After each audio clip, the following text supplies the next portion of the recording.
Hi అండి అందరికీ. ఒక సిస్టర్ వచ్చి నాకు కామెంట్ చేసింది అనమాట, ఇక్కడ సంక దగ్గర ముడతలు వస్తున్నాయి అని.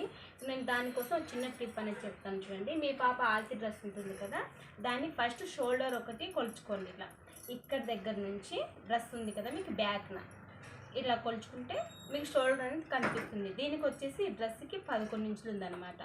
షోల్డర్ 11 ఇంచులు అయితే సుగం వచ్చేసి మనకు 5.5 వస్తుంది అనమాట. ఫస్ట్ షోల్డర్ అనేది ఇప్పుడు గుర్తేసేసుకుందాం. ఇక్కడ చూపి ఇట్లా గుర్తేసేసుకోండి. షోల్డర్ అనేది 5.5 కదా, 6 ఇంచులు పెట్టేసుకోండి. ఎందుకంటే మనం కుట్లలోకి హ్యాండ్స్ జాయిన్ చేస్తాం కదా, సరిపోతుంది. ఇప్పుడు వచ్చేసి మనం సంక ఎంత తీసుకోవాలో మీకు ఒక ఐడియా కోసం చూపిస్తాను చూడండి. మీకు అర్థం కాదు కాబట్టి ఇప్పుడు మన సంక ఆల్రెడీ కుట్టిన డ్రెస్ తీసుకున్నామే అనుకోండి, మనం ఇటు జాయిన్ చేసాం కదా, ఇక్కడ నుంచి స్ట్రైట్గా ఒక లైన్ వేసేసుకోండి. సంక దగ్గరికి స్ట్రైట్గా ఇక్కడి నుంచి భుజం దగ్గర నుంచి దీన్ని కొలుచుకుంటే 6 ఇంచులు మనకి సంక అనమాట. ఇక్కడ చూపిస్తున్నావా, 6 ఇంచులు సంక అనమాట. ఇప్పుడు మన షోల్డర్ దగ్గర నుంచి 6 ఇంచులు సంక అనేది గీసేసుకోండి. ఇలా గీసుకున్న తర్వాత ఇప్పుడు ఇలా రౌండ్ షేప్ గీసేసుకోండి కొంచెం.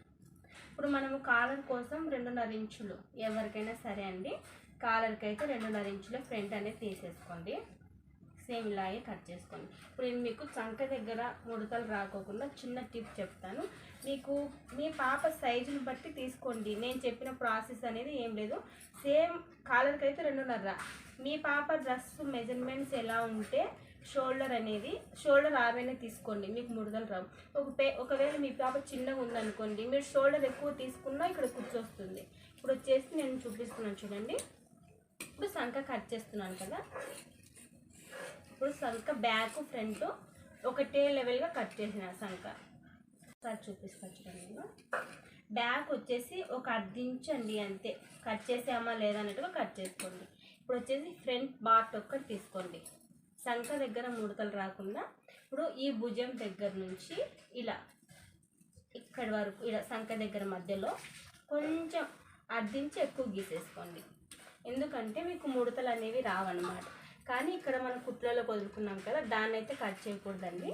ఇక్కడి నుంచి ఇలా కొంచెం డీప్గా అంతే అలా కట్ చేసుకోవడం వల్ల మనకి ముడతలు అనేవి రావన్నమాట. ఇలా కట్ చేసుకుంటే సరిపోతుంది.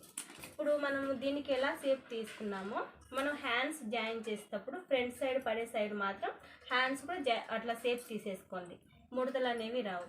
ఇంతేనండి, చిన్న టిప్ ఫాలో కండి, మనకు ముడతలు అనేవి రావు. వీడు నచ్చితే లైక్ చేసి సబ్స్క్రైబ్ చేసుకోండి.